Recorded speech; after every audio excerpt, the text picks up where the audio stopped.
Let's talk about tax relief for volunteer firefighters and volunteer ambulance workers in New York State.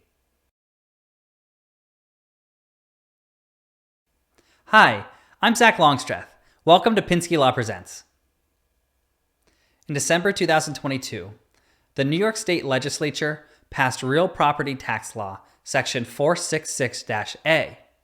Under the law, volunteer firefighters and volunteer ambulance workers are able to get a tax exemption on their property taxes for their local taxes. This exemption used to be applied in certain counties under the old law. Now, under the new law, all counties across the entire state of New York can apply this tax exemption.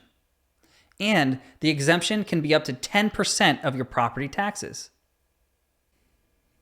Before we do a deep dive into this law, I want to talk about the one resource manual where you can do a deep dive on all laws related to fire service in New York State. It's the 2023 version of the Fire Service Law and Management Resource Manual. You can order yours today at firelawpublishing.com. Now, who can exempt your property taxes? Well, virtually all local governments can. Fire districts, school districts, towns, villages, cities, counties, even special districts may exempt them as well. But here's the catch. The state law is an opt-in only law. That means it simply authorizes local governments to give the exemption on your property taxes. It does not require them to give the exemption. So, assuming that your local government does opt into this policy, these are the qualifications that you need in order to get the exemption. First, you have to be a resident of the local government that you serve in your capacity as a firefighter or an ambulance worker. Second, you have to be certified by your agency. If you're a firefighter, that would be your fire company or fire department, or if you're an ambulance worker, that would be your ambulance service. It's important to note there are parameters in the state law that local governments must follow. The state says you cannot give this exemption to just anybody. They have to be serving for at least 2 to 5 years. But it's up to the discretion of the local government to decide whether they want to give the exemption after 2 years, 3, 4, or even 5 years. But that's not all. There's other qualifications as well. The property in which you're seeking the exemption must be your primary residence. It also has to be used exclusively for residential purposes. Any portion of the property that is not used for residential purposes is going to be excluded from the exclusion. So keep that in mind. Now, considering the number of local governments that can give this exemption and the different options that they have, things can get complicated. Here's what the municipalities can actually do. Local governments can choose the percentage of the exemption from 1% to 10%, the eligibility based on your length of service, as we said earlier, between 2 and 5 years. They also can opt in to a lifetime exemption that requires a special law from the local government to grant lifetime exemptions for members who serve more than 20 years. And they can also offer this to widows and widowers under certain circumstances. Now, that's a lot of options, and like I said, this can get really complicated. Really, when you think about it, every local government can choose different options, and thus every local government can have different exemptions for the same firefighter or the same ambulance worker. Let's talk about some hypotheticals to make this a little bit more clear. Hypothetical 1, moving. Let's say that I move from one municipality to another municipality. How does the law address this? Well, the law says that every local government shall establish minimum service requirements. So first, let's take note. A local government in Town A does not have to have the same minimum service requirements as a local government in Town B. The law also doesn't provide what a service is. It doesn't define it. And it doesn't say whether you can accrue service from another local municipality. So here, it's our opinion that local governments have a lot of discretion. They can define what service means, and they can include aggregation from other local governments. So, what if you move? If you move from Town A to Town B, can they count your service in another town towards your exemption in town B? Let's find out. Let's look at this hypothetical. Let's say you're a volunteer ambulance worker in town A. You're thinking about moving to town B. Town B has opted into the exemption, and they allow for a minimum service requirement of 2 years. Well, lucky for us, we've been serving for 2 years in town A. So let's say we go ahead and move from town A to town B. So do we qualify for the exemption? It depends. It depends on what the language town B has adopted is. If town B has adopted language that says you must have service of 2 years, and service is hereforth defined as any time spent in service as a volunteer firefighter or ambulance worker in any municipality, you may qualify.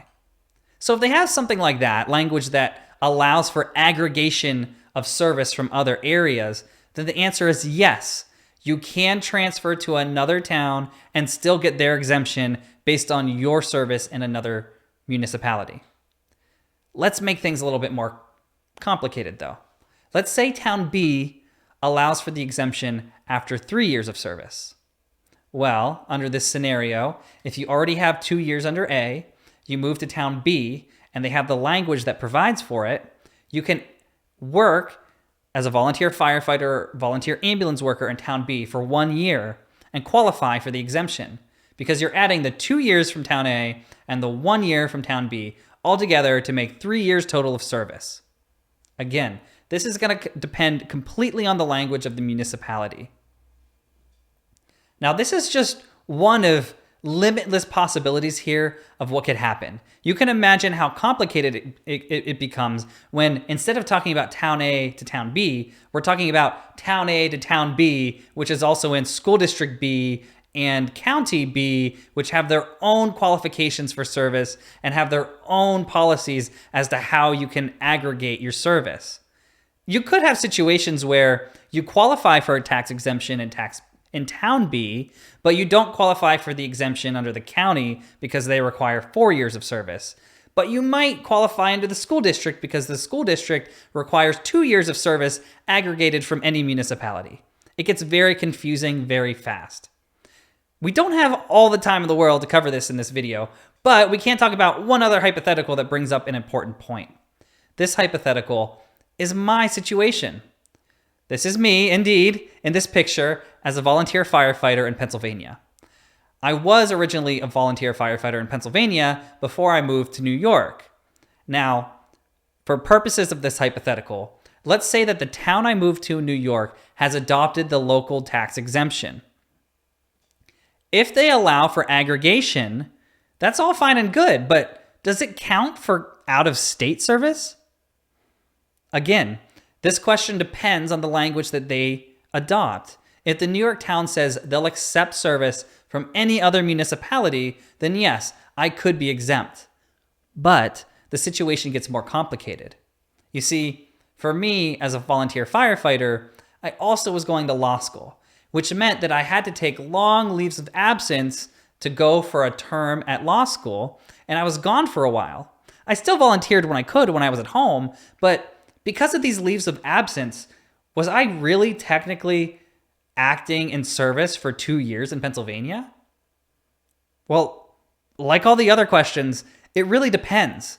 This is why it's so important to advocate to your local government that they adopt specific language that allows for situations like this. Now, this situation here really kind of illustrates the point as to why it's important to have this broad, all-inclusive language. Under lifetime exemptions, volunteers of more than 20 years can be granted an exemption for life if the local government adopts a resolution after having a public hearing. Now, imagine another hypothetical. Let's say that a firefighter serves 19 years in another state, and then they move to your local government and they join a fire department there. If the local government hasn't adopted language that allows for aggregation from other municipalities, that firefighter or ambulance worker is now completely disregarding all 19 years of their service, and they start fresh when they move to your town or your village or your school district or fire district or local government. So This, I contend, is a big problem because people will be incentivized to not come to your town. If they want to be a volunteer and they want to serve the community, they likely are going to go to a place that's more welcoming, right? The next neighboring county over, where they do allow you to aggregate all of your time of service from other municipalities so that you can spend one more year getting your last, your number 20 year of service, so you are now eligible for a lifetime exemption on your taxes. It's very important that these local governments are careful about what the language is and are specific and broad when they define what service means and how you can be authorized and certified by your department. Another situation here that's addressed in the law are unremarried widows and widowers. Under this portion of the law, if a deceased was an enrolled member for at least 5 years, and the deceased was receiving the tax exemption prior to his or her passing, and the deceased died in the line of duty, then the local government can authorize the widow or the widower to receive the exemption that they previously were receiving when the deceased member was still alive. Notice the change of language here. The law uses the term enrolled member. It no longer allows for the discretion of the local government to define what service is. It's not talking about service of 5 years. It's saying an enrolled member of a certain agency for 5 years. This is important because there's another section of this law that addresses widows and widowers.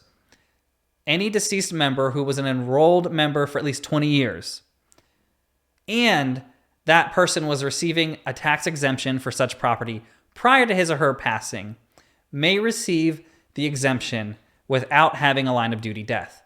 But you'll notice that there is additional different language here. Not only is there the enrolled member language, so you have to be an enrolled member of one department for at least 20 years. You can't aggregate. They also say for such property, meaning if you are a widow or a widower and your husband, wife, spouse dies and you were receiving this exemption on the property that you lived in, and you now decide that you're going to move to another property across town, you can no longer receive the exemption. Why? I'm not sure, but the language of the law is specific. It says for such property, meaning the property that the person was living on before they passed away. And now we get to the most important question of all. How do you actually get this exemption? Well, first you have to ensure your municipality actually offers the exemption. So if they don't, this is the time to advocate, right? We want to incentivize volunteers to come and serve as firefighters and ambulance workers. We want to bring people into the service because it seems like that's the number one problem right now is we don't have enough people, right? So this law is intended to bring people in and incentivize them. So your local government should be on board with this. Advocate, get them to pass this in a resolution in the local law. But also when you're advocating, make sure that they are specific in their language and they're broad and encompassing, so they include all possibilities, including people coming from other jurisdictions into your town. That's important. The next thing you need to do to make sure you can get the exemption is you need to ensure that your department or agency is actually going to certify your status. Finally, you want to fill out this form and give it to the local tax assessor. It's called Form RP-466-A-VOL. Now note, you may know of a state tax credit. It's the Claim for Volunteer Firefighters and Ambulance Workers Credit. You'd have to fill out a Form IT-245 for that. That one gives about $200 to volunteer firefighters or ambulance workers for state taxes. If you get that, you cannot get the local tax exemption. You have to choose one or the other. In all likelihood, it's probably, in most situations, better to get the local tax exemption. So it's one or the other. You can't have both. Keep that in mind because you might disqualify yourself if you opt in for one or the other. Also, just another note. If you are a co-owner of the residence and your co-owner adopts the local tax exemption, you may still be eligible for the state tax credit if you can't get the local exemption. Or vice versa. If you are getting the local exemption, your co-owner maybe hasn't been a volunteer for the minimum number of service years for 2 years to 5 years, they can still get that state tax credit. So they'll get that $200 applied in their state taxes. All right, that's going to wrap it up for this video. We do have a few more videos in this series on tax credits and tax exemptions for volunteer firefighters and ambulance workers. Stay tuned for those videos. And thank you again for tuning in to Pinsky Law Presents. I'm Zach Longstreth.